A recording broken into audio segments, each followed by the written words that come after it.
Hello and welcome to PRSay. This is the podcast for the Houston chapter of the Public Relations Society of America. And I'm your host, Veronica Sopher, and I have the pleasure of bringing to you phenomenal chapter members to get to know one another. We always try to get together in person, but that's not as convenient as it used to be. So this podcast is an opportunity for you to connect with others and really grow the network here in our chapter. So we're going to go ahead and get started. But before we do, I want to remind you to hit subscribe if you are listening on the podcast.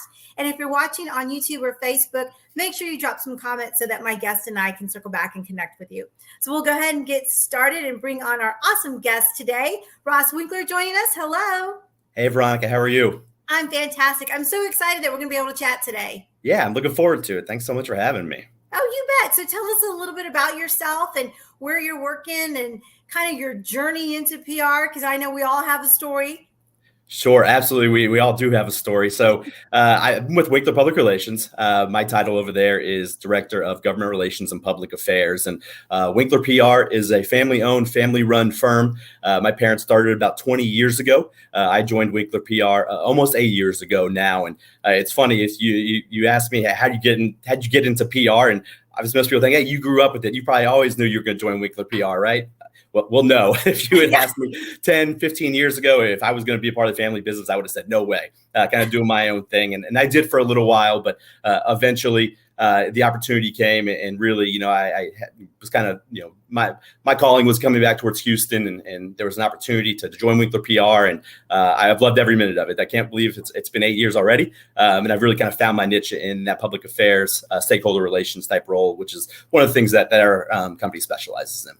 Yeah, no, that's fantastic. So what were you doing before you came back to Houston? Because I totally get it. It's like, I'm not going to work for mom and pop. Like that's so not cool. Right. So what were you doing before you saw the light and came home?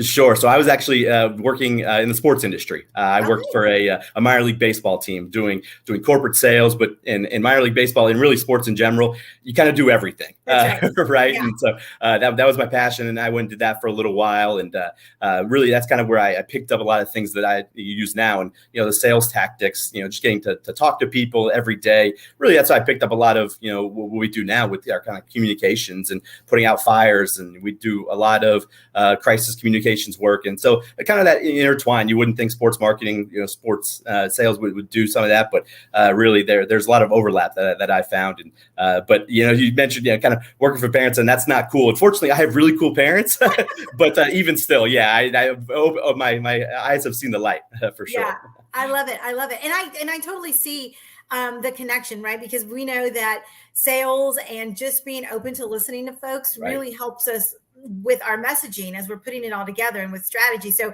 for me, it makes complete sense that you'd go from sales into public affairs, especially.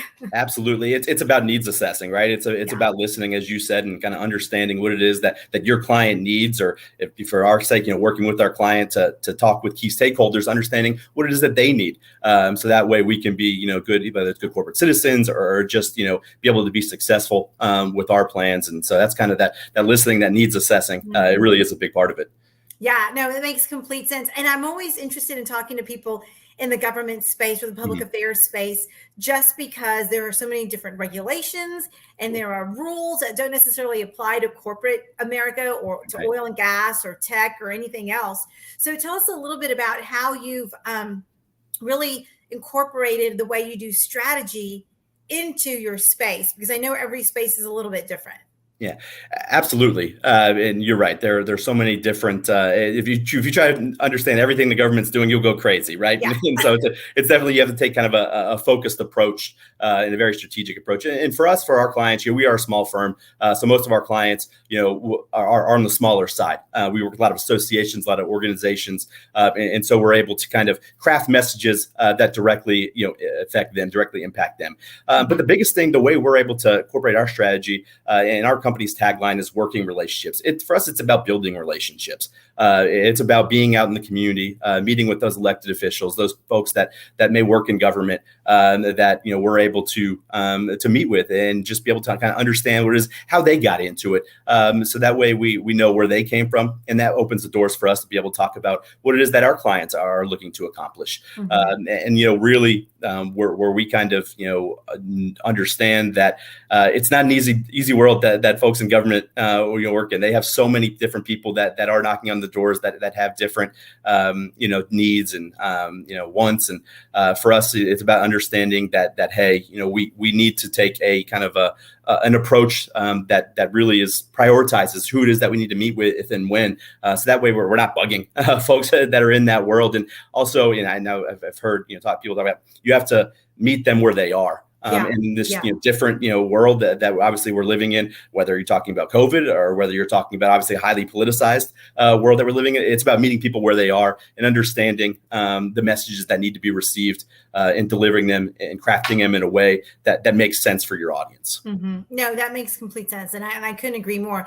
COVID changed a lot of the way we have to think about the way people receive the messages, because we used to have these strategies and they were proven and we could evaluate them and we could measure them.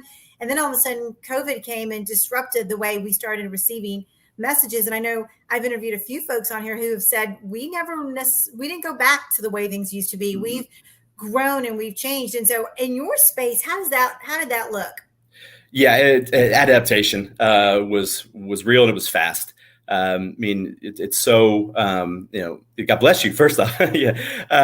It's so important for us to understand the dynamic and to understand, and obviously we had different regulations with different folks. And then of course, some offices, were closed for longer than others and it had different, so for us, again, it was really about focusing on how can we help our clients? How can we help them navigate the space and letting them know that, hey, this is what this office may be doing, and this is what this local entity may be doing. And we work a lot with industries that were deemed essential, so they were out, still working, doing their work. And one of the things that we had the opportunity to do was to advocate for them to be essential, but also to make sure that our clients understand what was required of them to be an essential worker. And to be an essential industry, to maintain, the safe area. So we stayed really busy during COVID-19. Of course, the first few months was all figuring out what does this look like, like everybody else was, right? But there still was a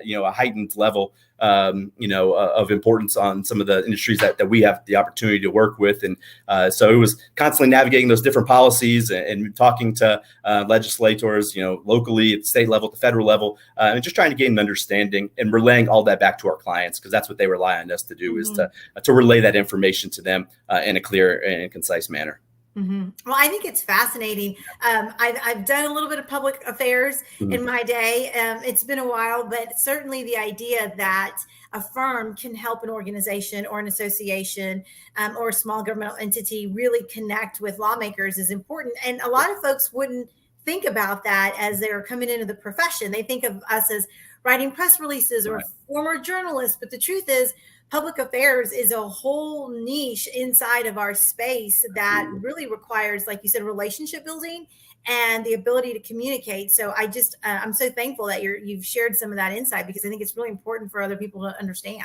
It absolutely is. And I think, a lot of people have this kind of cliche view of what public relations is, like you said, right, whether it's writing press releases or just talking to media. And we do some of that as well. That's kind of one of our three main focuses. The stakeholder relations is one, and then crisis communication is the other.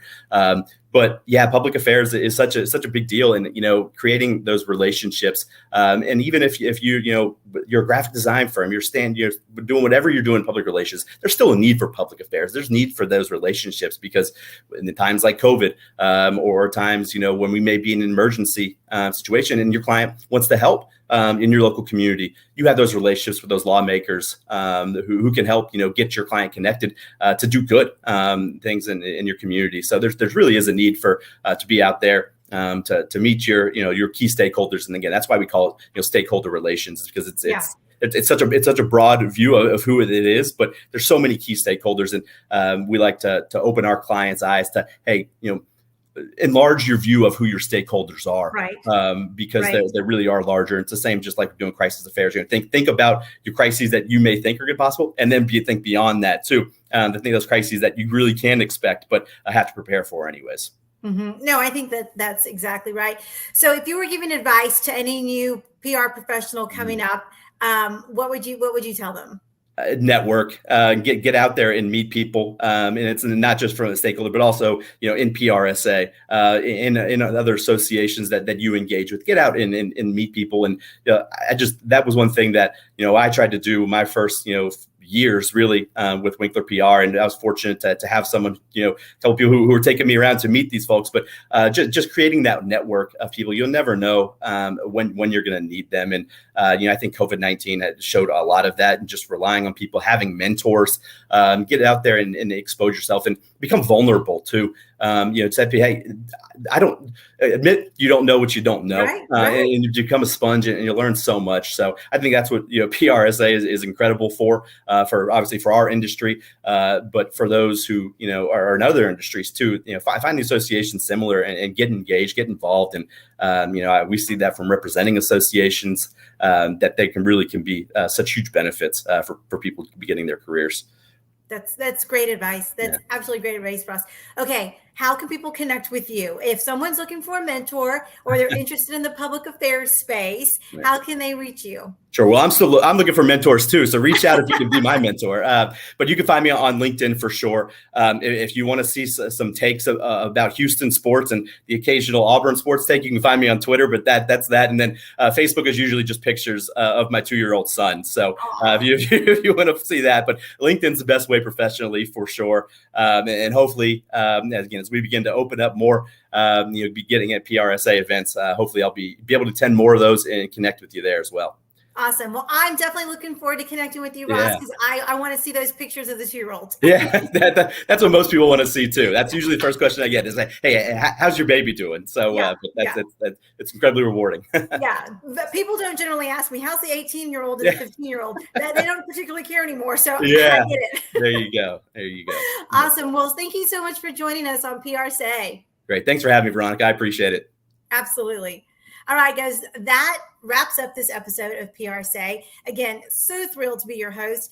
I love connecting with other members in our chapter and want to make sure that you have an opportunity to get to know them as well.